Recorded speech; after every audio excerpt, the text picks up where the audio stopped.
Okay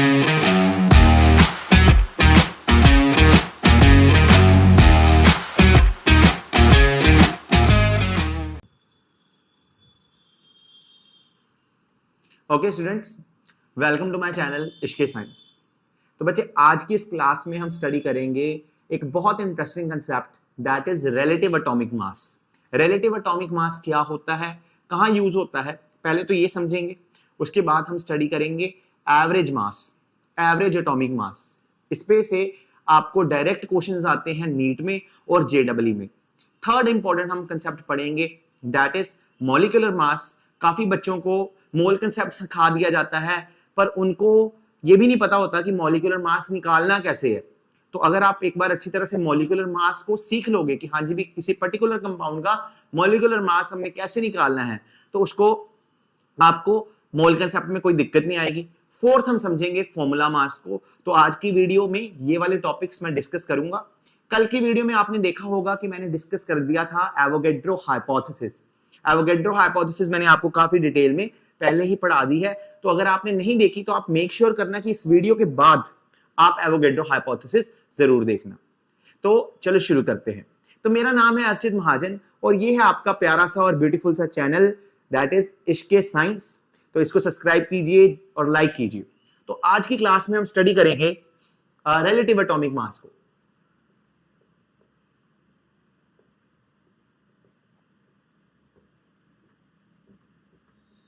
देखिए, जब Dalton's atomic theory समझ आ गई, साइंटिस्ट को समझ लग गया कि मैटर जितना भी है वो किससे बना है, एटम से बना है।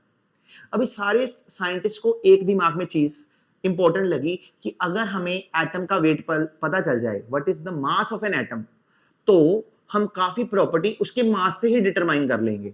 काफी प्रॉपर्टीज पर्टिकुलर एटम की उसके मास से ही डिसाइड हो जाएंगी।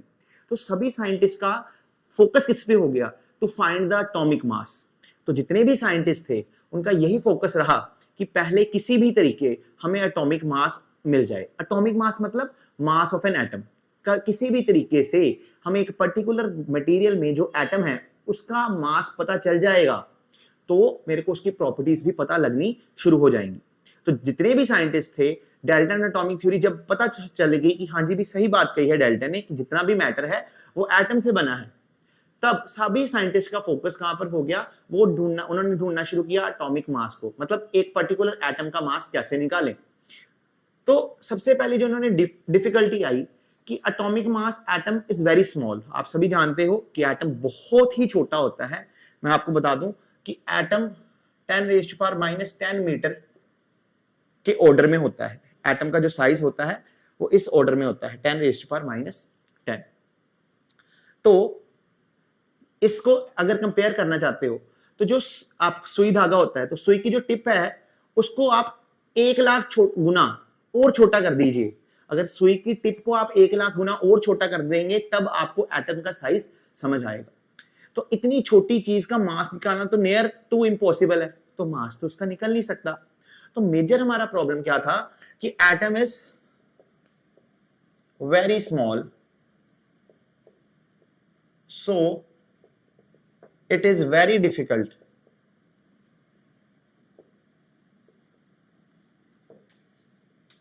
to measure mass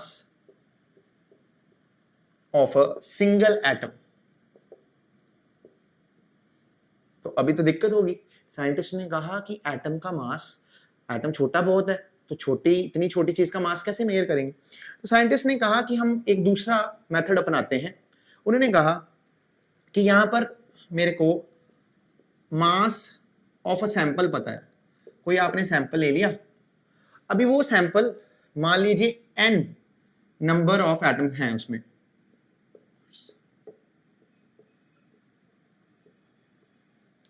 इस सैंपल में n नंबर ऑफ एटम्स हैं। तो जो इसका मास है सैंपल का, मास ऑफ सैंपल,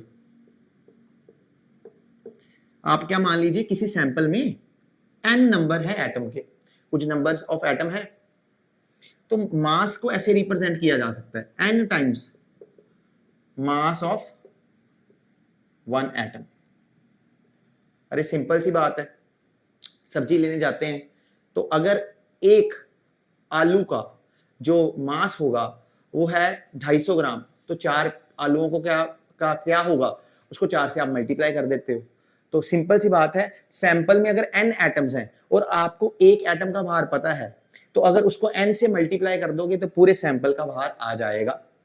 सिंपल सी बात कही साइंटिस्टों ने कि जितना भी सैंपल का भार है, क्योंकि इसमें n एटम्स हैं, तो उसको लिख सकते हैं n times mass of 1 atom. अभी जो मास है 1 एटम का, मास of 1 atom, mass of sample upon n कर दीजिए। तो इस तरीके से साइंटिस्ट ने कहा कि आपको अगर एक एटम का भार चाहिए जिससे वो मटेरियल बना है, तो आप क्या कर दीजिए, जितने उसमें नंबर ऑफ एटम्स हैं और मास जो है सैंपल का, उससे उसको डिवाइड करवा दीजिए। कैसे सर? जैसे मेरे पास है 1 kg कॉपर, ठीक है, और 1 kg कॉपर में मेरे को पता है नंबर ऑफ एटम्स कितने हैं, तो मेरे को मास ऑफ 1 एटम अगर चाहिए तो मैं 1 kg को डिवाइड करा दूंगा नंबर ऑफ एटम से, तो सिंपल एक एटम का भार आ जाएगा, mass of 1 atom of copper आ जाएगा। तो ये तो ठीक था तरीका, पर प्रॉब्लम ये आई कि नंबर ऑफ एटम्स कैसे पता चलेंगे, किसी पर्टिकुलर सैंपल में कितने नंबर ऑफ एटम्स हैं ये भी डिटरमाइन कर पाना बहुत डिफिकल्ट था साइंटिस्ट के लिए। तो number of atoms in a particular sample is also very difficult to measure। तो नंबर ऑफ एटम्स भी बड़े डिफिकल्ट है। आप कैसे जान सकते हो कि एक पर्टिकुलर मटेरियल में कितने एटम है? जैसे मैं आपको कहता हूं मैंने आपको 1 kg स्टील दी, अभी बताओ स्टील के कितने 1 kg स्टील न लो, आपको 1 kg आयरन ले लो, क्योंकि स्टील तो एक अलॉय है। तो 1 kg आयरन दी आपको, अभी बताओ इसमें आयरन के कितने एटम्स हैं? तो आप कहोगे सर देख के कैसे पता चल सकता है? नहीं पता चल सकता। तो फिर एक एटम का भार कैसे निकालें? तो आगे हम इसी टॉपिक में यूज करेंगे एवोगैड्रो हाइपोथेसिस। तो पहले आप इतना नोट कर लीजिए, फिर अपन चलते हैं आगे। तो हमें समझ आई कि अगर मेरे को एक एटम का भार निकालना है तो मेरे को सैंपल को नंबर ऑफ एटम से डिवाइड करा देना है। अगर इसमें ज्यादा कंफ्यूज होने वाली जरूरत नहीं है, ये बिल्कुल सिमिलर है जैसे हमारे पास मान लीजिए 15 टॉफीज हैं, तो उनका वेट है 150 ग्राम, ठीक है। तो 1 टॉफी का जो वेट होगा वो हम कह सकते हैं 150 बाय 15 ग्राम, दैट इज 10 ग्राम टॉफी का वेट होगा। तो हमें समझ के आया कि जब भी हमें एक चीज का वेट पता करना होता है तो n नीचे जाके डिवाइड हो जाता है। तो हमारे पास n एटम्स का मास है, तो वो एक पर्टिकुलर सैंपल को क्रिएट कर रहा है, तो n से अगर डिवाइड हो जाएगा तो मास ऑफ 1 एटम आ जाएगा। तो इतनी तो मेरे को बात समझ लगी। देखिए अभी हम क्या करते हैं कि अभी हम जैसे मास ऑफ 1 मॉलिक्यूल निकालते हैं, हम अपना ध्यान एटम से शिफ्ट कर कर मॉलिक्यूल पे लेके आते हैं। तो मैंने कहा मास of 1 molecule of oxygen gas, तो वो भी सर बिल्कुल सिमिलर आएगा। जैसे मान लीजिए आपने सैंपल लिया, मास of sample of oxygen gas upon number of NO क्या है? NO is number of oxygen molecules. तो NO ऑक्सीजन मॉलिक्यूल्स का भार सैंपल के बराबर आ रहा था, तो एक मॉलिक्यूल का भार कैसे आएगा? मास of sample upon number of molecules. Mass of, suppose कर लीजिए मेरे को 1 मॉलिक्यूल ऑफ हाइड्रोजन चाहिए, मास of 1 molecule of hydrogen gas. तो 1 मॉलिक्यूल चाहिए मेरे को किसका? हाइड्रोजन गैस का। तो यहां से हम लिख सकते हैं mass of sample of hydrogen gas upon number of molecule of hydrogen gas. तो यहां पर NO and NH are molecules of oxygen and hydrogen gases. तो यहां पर H2 लिख दो, O2 लिख दो। तो हमें समझ आया बड़ी सिंपल चीज कि एक पर्टिकुलर, हमने अभी एटम का भार नहीं निकालना, अभी मैंने देखना है कि उस पर्टिकुलर कंपाउंड में या उस पर्टिकुलर गैस में मॉलिक्यूल्स कितने हैं। तो अगर मॉलिक्यूल्स का भार चाहिए तो मान लेते हैं n मॉलिक्यूल्स हैं, तो सैंपल को n मॉलिक्यूल से डिवाइड करा देंगे तो हमें मास ऑफ 1 मॉलिक्यूल मिल जाएगा। अभी यहां पर हम यूज कर सकते हैं एवोगैड्रो हाइपोथेसिस को। किसको यूज कर सकते हैं? एवोगैड्रो हाइपोथेसिस को। कैसे यूज करेंगे? अगर मान लीजिए if volume of oxygen gas बराबर है is equal to volume of hydrogen gas, तो अगर वॉल्यूम हाइड्रोजन गैस का बराबर है ऑक्सीजन गैस के, तो हम यहां से कह सकते हैं number of molecule of oxygen gas is equal to number of molecule of hydrogen gas. ये कहां से आया? According to Avogadro hypothesis. किससे आया? एवोगैड्रो ने ये कहा था कि अगर हमारे पास वॉल्यूम सेम हो जाता है, तो जैसे मैंने इन दोनों में क्या किया, वॉल्यूम इन दोनों को एक सेम कंटेनर में ही रखा, तो वॉल्यूम जब सेम हो गया, ठीक है, इन दोनों गैसेस को दो कंटेनर्स में रखा गया, container 1, container 2।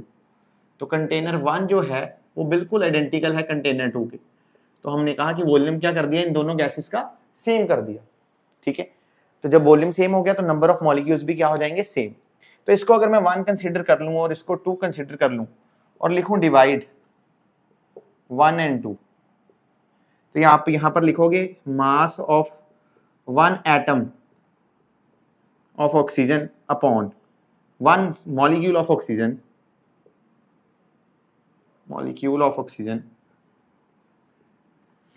Upon mass of 1 molecule of hydrogen.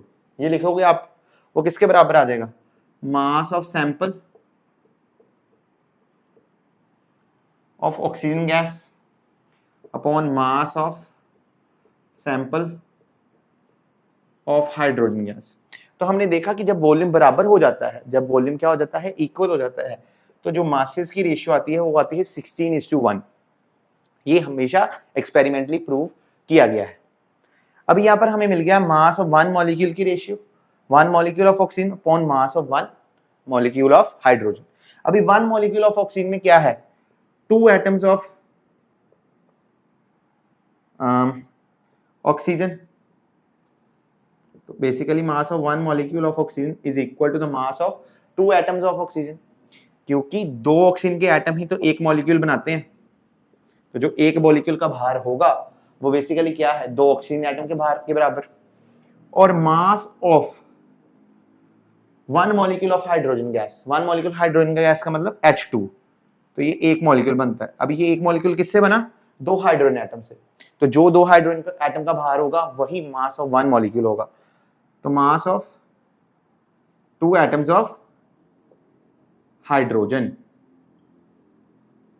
ये आया 16/1।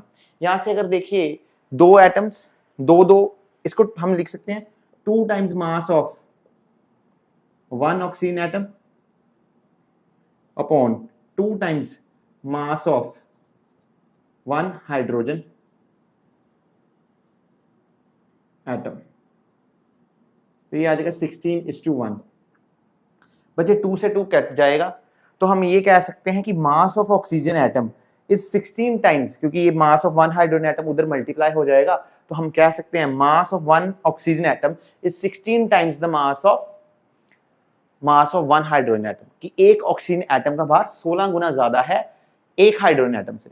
तो यहां से हमने ये तो पता नहीं कर पाए कि ऑक्सीजन का एग्जैक्ट मास क्या है, लेकिन हम कंपेयर कर पाए कि ऑक्सीजन का मास हाइड्रोजन से 16, एक एटम के ऑक्सीजन के एक एटम का जो मास है वो 16 टाइम्स ज्यादा है किससे? मास ऑफ 1 हाइड्रोजन एटम से। तो अब देखिए क्या हमने बेसिकली सिंपल बताई आपको थ्योरी कि अगर भी आपको कभी भी एक मॉलिक्यूल का मास चाहिए तो आपको मास ऑफ सैंपल पता होना चाहिए, उसको आपको नंबर ऑफ मॉलिक्यूल से डिवाइड कर देना है। तो हमने ये किया दोनों केसेस में। अभी मैंने कहा कि अगर हम वॉल्यूम को बराबर रखते हैं, दोनों गैसेस को 2 डिफरेंट कंटेनर्स में रखा गया, पर उन दोनों डिफरेंट कंटेनर्स आइडेंटिकल थे, मतलब उनका वॉल्यूम क्या था? सेम। तो if volume of oxygen gas is equal to volume of hydrogen gas, तो इनमें एवोगैड्रो हाइपोथेसिस के अकॉर्डिंग, अगर नहीं पढ़ी तो आप वीडियो जरूर देख लीजिए। तो मैंने कहा, क्या कहा कि नंबर ऑफ ऑक्सीजन गैस और नंबर ऑफ हाइड्रोजन एटम ये क्या हो जाएंगे, बराबर हो जाएंगे। जब ये बराबर हो जाएंगे तो मैंने कहा इन दोनों को डिवाइड कर लो, तो मास of one molecule of oxygen upon mass of one molecule of hydrogen. In sample की रेशियो जब आप करोगे तो हमेशा आपका आंसर आएगा 16/1। तो यहां पर मैंने कहा कि एक मॉलिक्यूल ऑक्सीजन किससे बनता है, वन मॉलिक्यूल ऑफ ऑक्सीजन बनता है 2 ऑक्सीजन एटम से। तो ये mass of one molecule of oxygen is equal to mass of 2 atoms of oxygen. ऐसे ही mass of one molecule of hydrogen किससे बनता है, mass of 2 atoms of hydrogen. तो यहां पर हमें समझ आ गई। अभी यहां पर 2 था, 2 एटम्स का भार, तो इसको हम लिख सकते हैं 2 times mass of one oxygen atom. इसको भी लिख सकते हैं 2 times mass of one hydrogen. 2 से 2 कट गया, तो यहां पर हमें पता चला कि मास ऑफ वन ऑक्सीजन एटम, अगर ऑक्सीजन एटम एक ऑक्सीजन के एक एटम की रेशियो ली जाती है हाइड्रोजन के एक एटम के मास के साथ, तो वो 16:1 आएगी। और यहां से हम ये कंक्लूड कर सकते हैं कि जो मास ऑफ ऑक्सीजन एटम होता है is 16 times mass of hydrogen. तो हम एग्जैक्टली ऑक्सीजन का मास कितना है वो तो नहीं पता कर पाएंगे, पर हम ये जरूर बता पाएंगे कि जो ऑक्सीजन का मास है वो 16 गुना ज्यादा है। इसी से यहां से शुरुआत हुई कंपैरिजन की, दैट इज रिलेटिव एटॉमिक मास। कि हम एग्जैक्टली एक पर्टिकुलर एटम का मास कितना है वो कभी नहीं जान पाएंगे, पर हम कंपैरिजन करा सकते हैं between two atoms, two different elements, और हम ये जान सकते हैं कि इस पर्टिकुलर एटम का भार इससे कितना ज्यादा है। तो एग्जैक्ट एक पर्टिकुलर एटम का वेट नहीं पता चल पाएगा, पर ये जान सकते हैं कि ये वाला पर्टिकुलर एटम उससे कितने गुना ज्यादा भारी है या हल्का है, तो ये हम जान सकते हैं। इसी को हमने एक नाम दिया रिलेटिव एटॉमिक मास। तो अभी आगे हम पढ़ेंगे रिलेटिव एटॉमिक मास, तो इसको अगर नोट करना चाहते हो तो नोट कर लो।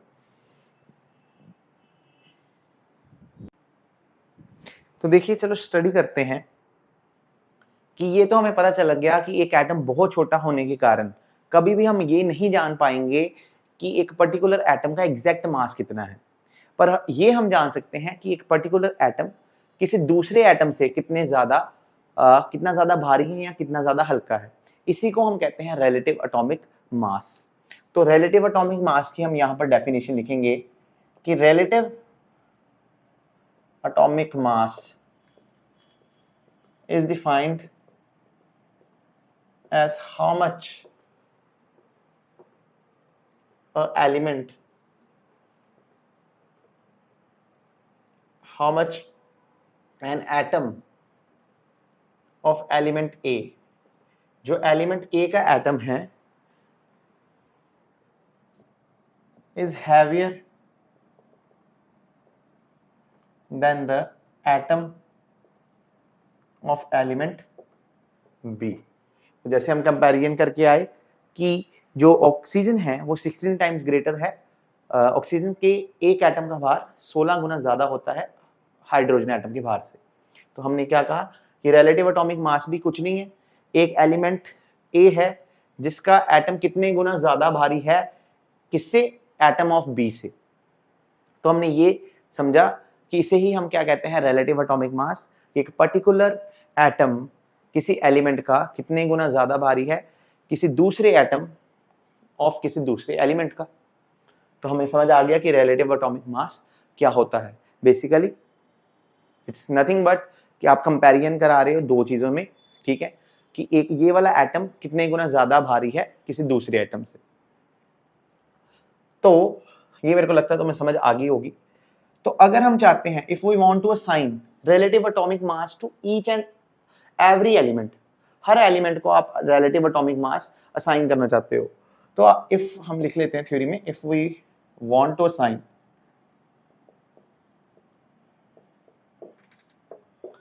Relative atomic mass to each and every element, तो अगर हम हर एक एलिमेंट को रिलेटिव एटॉमिक मास असाइन करना चाहते हैं, then we need a standard element जिसके साथ कंपैरिजन हो सके, then we need a standard element. सही है, देखो जैसे कंपैरिजन कराते हैं पेरेंट्स भी कभी कभी कंपैरिजन कराते हैं, वो शर्मा जी का बच्चा देखो तुमसे 8 घंटे ज्यादा पढ़ता है ना। तो बस यही है कि कंपैरिजन कराने के लिए कोई ना कोई तो चाहिए, ठीक है। तो अगर आप हर एलिमेंट का एटॉमिक मास असाइन करना चाहते हो तो कंपैरिजन कराने के लिए कोई ना कोई एटम तो कोई ना कोई एलिमेंट तो चाहिए होगा। तो then we need a standard element, और इसी स्टैंडर्ड एलिमेंट को रेफरेंस एलिमेंट भी कहा जाता है, ठीक है। अभी देखो इतनी बात तुम्हें मेरे को लगता है प्रॉपरली समझ लग गई। अब क्या है, अब ये है कि मैं अगर हाइड्रोजन गैस को स्टैंडर्ड एलिमेंट मानूं, hydrogen gas is considered to be standard element, पहले यही हुआ करती थी, hydrogen gas is considered to be standard element, ठीक है। बट जो एटॉमिक मास आते थे, अगर हाइड्रोजन को, जब हाइड्रोजन गैस को कंसिडर किया गया स्टैंडर्ड एलिमेंट, मतलब हर एटम का एटॉमिक मास लिखा गया विद कंपैरिजन टू हाइड्रोजन, तो एक प्रॉब्लम आई, but the atomic mass of each element, हर एलिमेंट का मास फ्रैक्शनल आ रहा था, element comes out to be fractional. Sir वैसे हाइड्रोजन क्यों यूज की, because hydrogen is a lightest element, hydrogen is lightest element, और इसका मास मान लिया गया 1, इसका मास कितना मान लिया गया 1। तो इसी के साथ सारे को कंपेयर कराया गया, और इन सभी इसके साथ जब कंपेयर कराते थे तो मास बहुत ज्यादा हर एटम का फ्रैक्शन आता था। तो फिर उन्होंने कहा कि स्टैंडर्ड चेंज करके देखो, हर एटम का अगर भार, हर एलिमेंट के एटम का भार अगर बहुत ज्यादा फ्रैक्शनल आ रहा है तो कहीं ना कहीं चांसेस हैं कि एटम फ्रैक्शन में एग्जिस्ट करता हो, लेकिन डाल्टन एटॉमिक थ्योरी कहती है कि एटम कभी भी एग्जिस्ट फ्रैक्शन में नहीं कर सकता, वो तो एक पूरी बॉडी, एक पूरी आइडेंटिटी है, तो फ्रैक्शन हमें कम करनी है। तो उन्होंने कहा कि ऑक्सीजन को यूज करो, ऑक्सीजन गैस को अगर हमने इज यूज एज स्टैंडर्ड, तो 1961 में इसी को स्टैंडर्ड की तरह यूज किया गया था। पर इसमें भी प्रॉब्लम आ गई कि ऑक्सीजन गैस की 3 आइसोटोप होते हैं, ऑक्सीजन गैस हैज 3 आइसोटोप्स, तो ऑक्सीजन गैस के 3 आइसोटोप्स होते हैं जिनका मास होता है 16, 17, 18। अभी कौन सा आइसोटोप लें, वो भी प्रॉब्लम क्रिएट हो गई। तो इन्होंने कहा कि एवरेज ले ली जाए, तो जो एवरेज आती थी वो आती थी 16.004। अभी जब इस एवरेज के साथ कंपैरिजन कराते थे, इसके इस मास के साथ कंपैरिजन होता था, तो then again average again atomic mass comes out to be fractional, आगे भी एटॉमिक मास फ्रैक्शनल ही आ रहा था। फिर उन्होंने सोचा कि क्यों ना एक ऐसा आइसोटोप लिया जाए, क्यों ना एक ऐसा आइसोटोप लिया जाए जिसका मास कांस्टेंट हो और फ्रैक्शन में ना एग्जिस्ट करता हो। तो C12 आइसोटोप, C12 आइसोटोप उन्हें ऐसा एक आइसोटोप मिला whose मास इज कांस्टेंट, इसका मास कांस्टेंट था, और वो कितना था 12 था, इज 12, ठीक है। When measured from mass spectrometer, mass spectrometer, तो जब मास स्पेक्ट्रोमीटर से मेजर किया गया, एक डिवाइस होता है जो मास एलिमेंट के एटम का मास मेजर करता है। पहले तो इतना एडवांस नहीं था, तब हम ऐसे हाइड्रोजन और ऑक्सीजन को स्टैंडर्ड मान के चलते थे, पर जब हमारे पास मास स्पेक्ट्रोमीटर आ गया तो हमने कहा कि कार्बन 12 एक ऐसा आइसोटोप है जिसका मास कांस्टेंट रहता है, तो जो हमें एटॉमिक मास लिखने चाहिए वो सभी विद रिस्पेक्ट टू कार्बन 12 के आइसोटोप के साथ लिखने चाहिए। तो अब आपने क्लास 9th में एटॉमिक मास की डेफिनेशन भी पढ़ी होगी कि एटॉमिक मास होता क्या है, उसको उसमें आपने ये वर्ड जरूर पढ़ा होगा C12 आइसोटोप। तो कार्बन के पास एक C12 आइसोटोप होता है जिसका मास हमेशा 12 रहता है, और ये हमें कहां से पता चला, मास स्पेक्ट्रोमीटर से।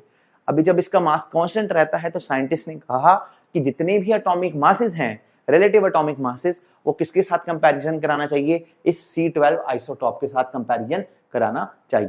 तो मेरे को लगता है तुम्हें इतनी बात समझ लग गई है, इतना तुम नोट करना चाहते हो तो नोट कर लो, अपन चलते हैं आगे। तो चलिए बच्चे, हमने सीख लिया कि रिलेटिव एटॉमिक मास में जब भी हम रिलेटिव एटॉमिक मास निकालेंगे किसी एलिमेंट का तो हमें कौन सा आइसोटॉप यूज करना है, C12 आइसोटॉप। तो अभी रिलेटिव एटॉमिक मास की डेफिनेशन चेंज कर जाती है, तो यहां पर अभी एग्जैक्ट डेफिनेशन है, रिलेटिव एटॉमिक मास बेसिकली है क्या, is defined as how much an atom of an element is heavier than the क्योंकि हमने अभी स्टैंडर्ड तो फिक्स कर दिया, heavier than the atom of C12 isotope.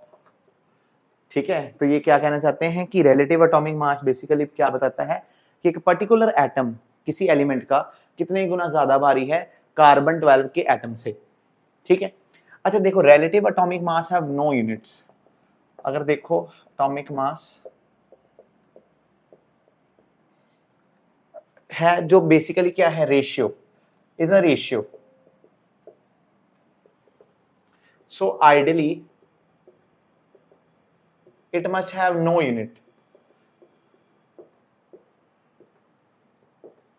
ठीक है, तो अगर हम देखें तो रिलेटिव एटॉमिक मास है क्या कि एक कंपैरिजन है। तो अभी मैंने ऊपर क्या लिखता हूँ, mass of one atom upon mass of some another atom, तो मासेस कट जाते हैं, ग्राम से ग्राम कट गया, तो रेशियो आती है, तो रेशियो को कोई यूनिट नहीं होते, तो रिलेटिव एटॉमिक मास के भी कोई यूनिट नहीं होना चाहिए था। पर relative atomic mass is assigned by, इसको एक यूनिट दे दिया गया, हमने अपनी तरफ से एक यूनिट दिया, assigned by unit called AMU, atomic mass unit।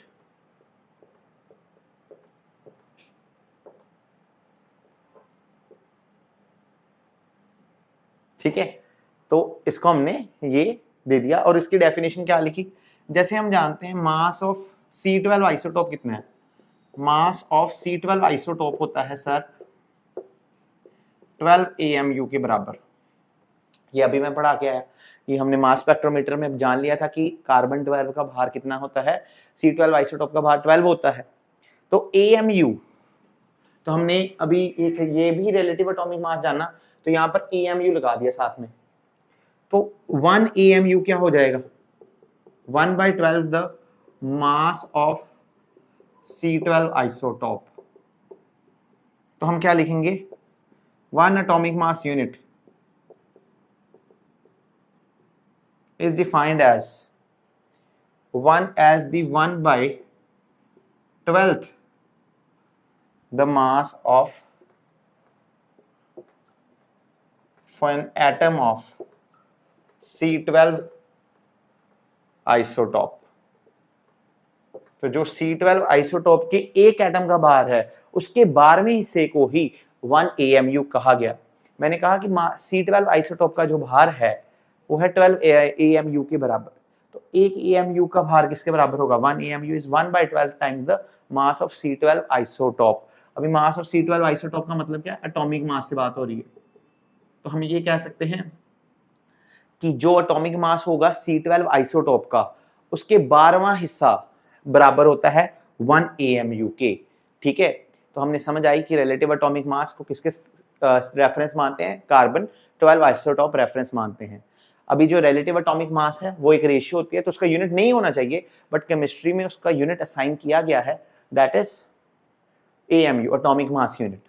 ठीक है, तो मैंने कहा कि मास ऑफ C12 आइसोटॉप हमने कंपैरिजन कराया था with mass of C12 isotope, spectrometer से पढ़ के आए थे, तो इसका मास आया था 12, लेकिन रिलेटिव आया था तो हम लिखेंगे 12 AMU। अभी 1 AMU क्या हो जाएगा, 1/12 the mass of C12 isotope. तो जो एक एटम का भार है कार्बन C12 आइसोटॉप के, उसका जो 12वां हिस्सा है वो 1 एटॉमिक मास यूनिट के बराबर होता है।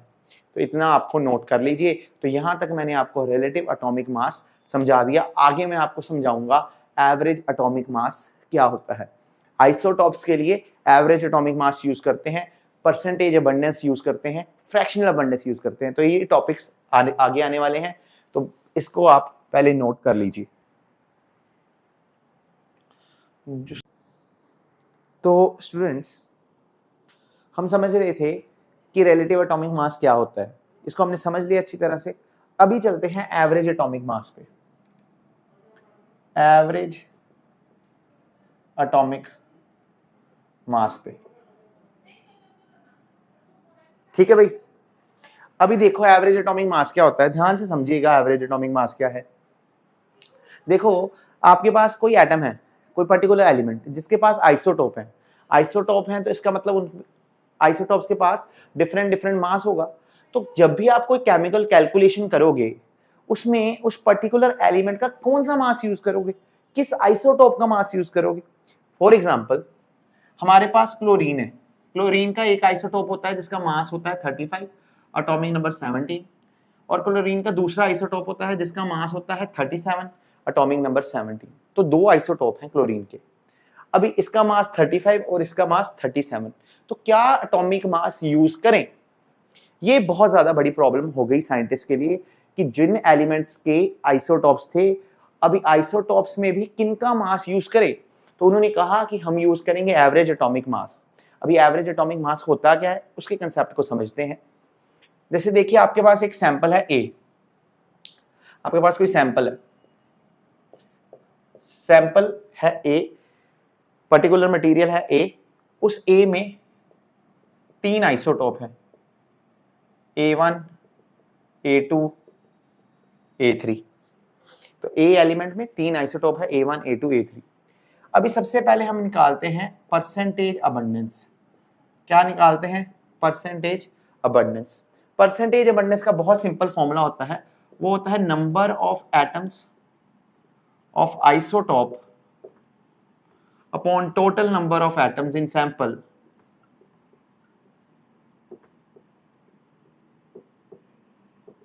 इनटू 100। तो परसेंटेज अबंडेंस कैसे निकालते हैं कि एक पर्टिकुलर आइसोटोप के कितने एटम हैं upon total number of atom कितने हैं सैंपल में, इनटू 100 कर देंगे। तो जैसे परसेंटेज अबंडेंस A1 की लिखनी है, वैसे तो 90% जितने भी क्वेश्चन आएंगे उसमें परसेंटेज अबंडेंस गिवन ही होगी। तो परसेंटेज अबंडेंस ऑफ A1 है, तो हम लिखेंगे number of atoms of A1 upon total number of atoms in A into 100। तो ये इसकी परसेंटेज अबंडेंस बन जाएगी। अच्छा सर, परसेंटेज अबंडेंस मेरे को समझ आ गई कि परसेंटेज अबंडेंस से आपको क्लियर होना चाहिए कि उसकी एक तरीका है जानने का कि एक पर्टिकुलर आइसोटोप के कितने प्रेजेंस है किसी सैंपल में, एक पर्टिकुलर आइसोटोप की कितनी प्रेजेंस है किसी सैंपल में, उसको इस तरीके से हम जान सकते हैं। अभी यहाँ पर मैं आपसे पूछ लूं परसेंटेज अबंडेंस ऑफ A2 बताओ, तो आप लिखोगे number of atoms of A2 upon total number of atoms of A into 100। तो अभी साइंटिस्टों ने कहा कि अब हम यूज करेंगे एवरेज एटॉमिक मास, ठीक है। और उन्होंने उसको कैलकुलेट करने का फॉर्मूला बताया। उन्होंने कहा एवरेज एटॉमिक मास किसी भी एलिमेंट का किसके बराबर होगा, mass of first isotope into percentage abundance of isotope of first isotope plus mass of second isotope into percentage abundance of, यहां पर नीचे मल्टीप्लाई कर रहा हूं, ये डिनोमिनेटर में नहीं है, ठीक है। इसको मैं क्या करता हूं, इसको अच्छी तरह से लिख देता हूं, ठीक है। तो एवरेज एटॉमिक मास, AAM क्या है, यहां पर एवरेज एटॉमिक मास है। तो यहां पर हम लिख सकते हैं मास ऑफ A1 आइसोटोप का कितना मास है इनटू उसकी परसेंटेज अबंडेंस, ठीक है। फिर मास दूसरे आइसोटोप का, second isotope into percentage abundance of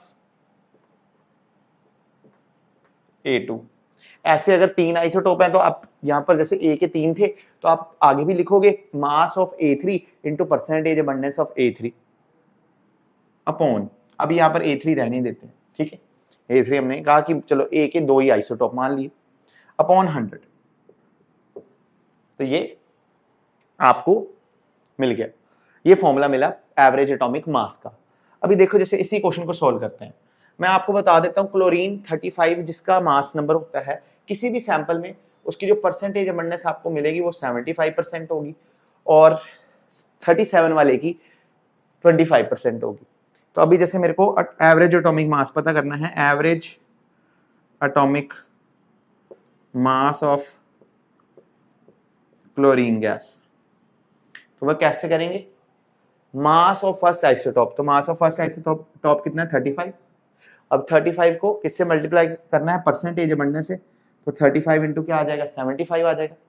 अभी mass of second isotope 37 into percentage abundance of second isotope क्या है 25, दो ही आइसोटॉप है तो यहाँ पर फॉर्मूला खत्म हो जाएगा, नीचे हम 100 से डिवाइड कर देंगे।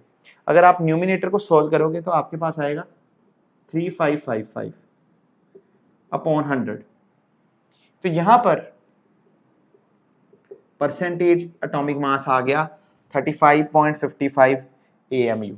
तभी हम क्लोरीन का जो मास होता है वो क्या लेते हैं 35.5, ठीक है। अपने टीचर से अपने क्वेश्चन भी पूछना चाहिए था आपको कि क्लोरीन का मास 35.5 क्यों आता है, फ्रैक्शनल क्यों होता है, क्योंकि उसके पास आइसोटॉप्स हैं और आइसोटॉप जब आते हैं तब हम कंफ्यूज ना हो कि हमें कौन सा मास लेना है, किस आइसोटॉप का मास लेना है, इससे अच्छा हम उनकी निकाल लेते हैं एवरेज एटॉमिक मास। और एवरेज एटॉमिक मास निकालने का बड़ा इजी तरीका होता है, mass of first isotope into percentage abundance of second, mass of second isotope into percentage abundance of second plus mass of third into percentage abundance of third upon 100। और मैं आपको एक इसमें एक्स्ट्रा इन्फॉर्मेशन बता दी कि जो परसेंटेज अबंडेंस होती है उसका मीनिंग होता है number of atoms of particular isotope upon total number of atom in a sample into 100। अच्छा, एक चीज और ध्यान में याद रखना है यहाँ पर कि जैसे इसको हम रिलेटिव अबंडेंस भी कहते हैं, इनको हम रिलेटिव अबंडेंस भी कहते हैं या फ्रैक्शनल अबंडेंस भी कहते हैं, ऑल्सो कॉल्ड फ्रैक्शनल अबंडेंस। तो आगे मैं इसको और समझाऊंगा कि कभी भी आपको जैसे परसेंटेज अबंडेंस दी होती है तो आप लिखते हो परसेंटेज अबंडेंस का क्या फॉर्मूला लिखते हो आप, बहुत सिंपल फॉर्मूला आप लिखते हो sir number of atom of isotope upon total number of atom into 100। तो ये जो होता है ये होता है रिलेटिव अबंडेंस या फ्रैक्शनल अबंडेंस, ठीक है, इसे फ्रैक्शनल अबंडेंस कहा जाता है या रिलेटिव अबंडेंस कहा जाता है। तो पहले अगर आप इसको नोट करना चाहते हो तो नोट कर लीजिए, फिर अपन चलते हैं आगे।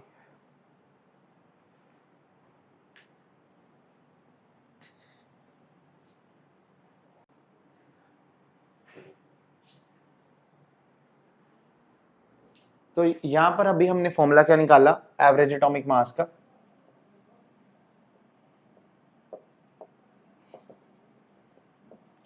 सर वो बहुत सिंपल था, mass of first isotope into percentage abundance of first isotope,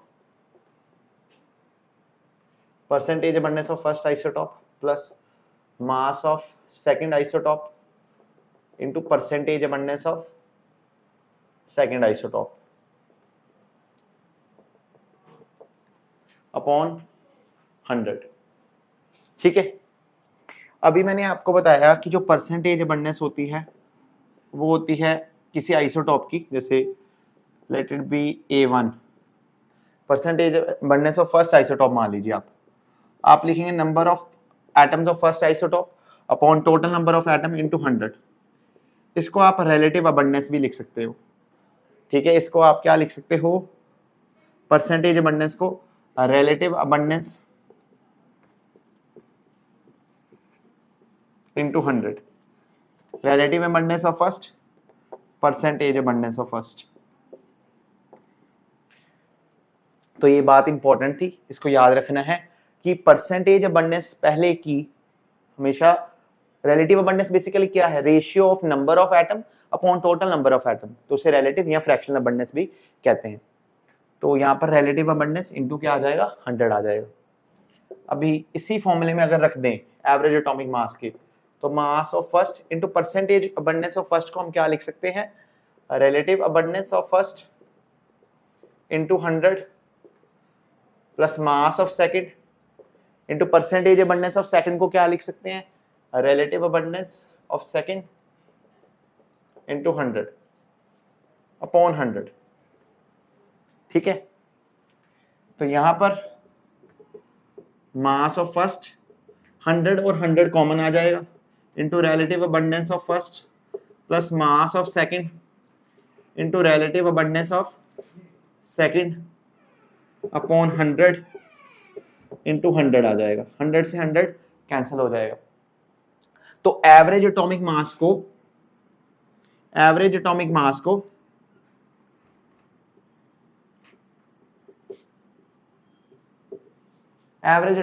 को हम कैसे लिख सकते हैं, mass of first isotope into relative abundance of first plus mass of second into relative abundance of second. तो इसको हम ऐसे भी रिप्रेजेंट कर सकते हैं, समेशन mi r a, आप मान लीजिए यहां पर मैंने इसको कर दिया FAI मतलब फ्रैक्शनल या रिलेटिव अबंडेंस, फ्रैक्शनल और relative abundance I1 to n तक। तो मैंने क्या समझाया कि मैंने कहा कि जो एवरेज एटॉमिक मास होता है इसका ये फॉर्मूला होता है। अभी इस परसेंटेज अबंडेंस जो है इसको हम लिख सकते हैं रिलेटिव अबंडेंस इनटू 100। तो फर्स्ट आइसोटॉप के लिए relative abundance of first into 100 बन जाएगा और सेकंड के लिए relative abundance of into second into 100 बन जाएगा। 100 कॉमन तो कट गया। तो एवरेज एटॉमिक मास बेसिकली क्या होता है, समेशन ऑफ सभी का सम, किसका sum, mass into relative abundance of a particular isotopes, mass into relative abundance of particular isotope. इस पे एक क्वेश्चन लेते हैं। क्वेश्चन ये है कि sulphur has 2 isotope S1 and S2। इसका जो मास है, मास कम्स आउट टू बी 32 और इसका जो है 33। इसकी जो रिलेटिव अबंडेंस है वो 1.01, इसकी रिलेटिव अबंडेंस है 0.98, इसकी रिलेटिव अबंडेंस है 0.22। ठीक है, तो अभी आपसे पूछा गया है एवरेज एटॉमिक मास बताइए। अच्छा मैं पहले बता दूं, इसमें मैंने ये रैंडम वैल्यूज ली हैं। ठीक है, ये वेरीफाइड वैल्यूज नहीं है, ये रैंडम वैल्यूज हैं। तो अभी आपको क्या करना है कि जब रिलेटिव अबंडेंस दी होती है, ये क्या है RA1 और ये क्या है RA2, तो जब रिलेटिव अबंडेंस दी होती है तो आपको इसको इसके साथ मल्टीप्लाई करना है, मास को, mass of first isotope into relative abundance of second plus mass of second isotope 33 into relative abundance कितनी थी 0.22 अपॉन, बस इतना, अपॉन 100 मत करिएगा क्योंकि परसेंटेज अबंडेंस नहीं है। इसको आप सोल्व कर लीजिए तो आपको मिल जाएगा average atomic mass of sulphur. तो मेरे को लगता है तुम्हें इतनी बात समझ लग गई। अभी इस पे मैं और क्वेश्चन लेता हूं।